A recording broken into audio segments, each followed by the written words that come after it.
me, live in Innawoods full-time, central Idaho mountains.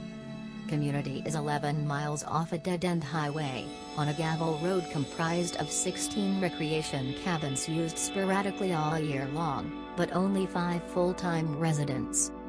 Community is on the boundary of 2 national wilderness areas, one of which is the largest in the lower 48.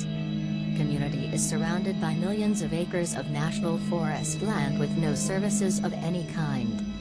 The area is a historic mining district that was active from the 1860s to the 1930s. Mining claims still exist, but are mostly recreational. Only one active commercial mine remains. The time is 2 years back, mid-September. A summer seasonal resident wants to set up a bear bait for a friend for the fall hunt. He wants to cut out an old water ditch trail of fallen timber that used to carry water to a mill. He is 80 but still spry. Go with him so he's okay. Ride 4-wheelers up the road where it intersects the old water ditch. The road is a straight stretch on an upward incline and can see 200 yards further up the road and 200 yards down the road. The water ditch is on the downhill side of the road and parallels the road for a bit until the road switchbacks at a steep draw. Start walking the ditch trail, cutting the down timber across the trail as we go. Get about 1/2 along the trail where the ditch meets a small mountain river on grade. Set up the bear bait, take a breather, then hike back out to the forest road. Walking along the trail maybe 200-300 yards to where it terminates at the road. The road is above us about 50-70 yards through dense timber and bush. A chainsaw fires up and starts into a tree directly up the hill above us. Hear tree begin to crack and crash through the treetops. Yell to Buddy to jump into ditch and take cover as the tree sounds like it's going to land close to us. Wait for it to land, but the thud never comes. Maybe it got hung up in a top. Drop my saw gear and run to the end of the trail, at the road. Look up and down the road. No sign of a vehicle.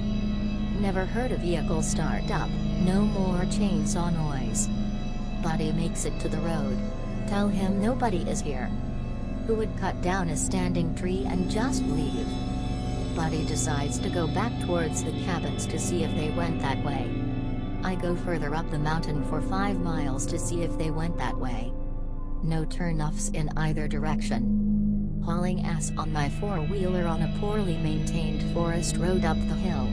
A pickup would have trouble doing more than 10 miles per hour up this road. Nothing. Don't see a soul, or signs of recent vehicle traffic.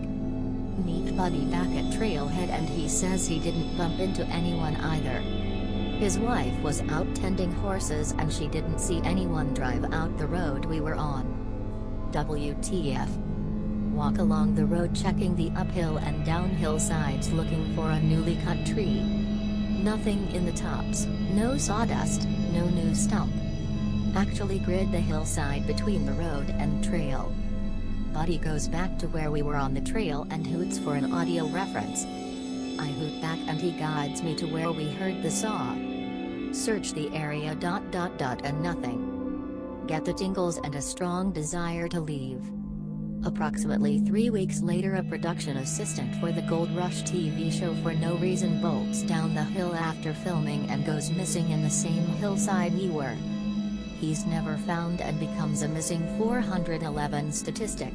His case is mentioned on Paulide's YouTube channel. To this day my buddy and I call it the Phantom Logger Trail.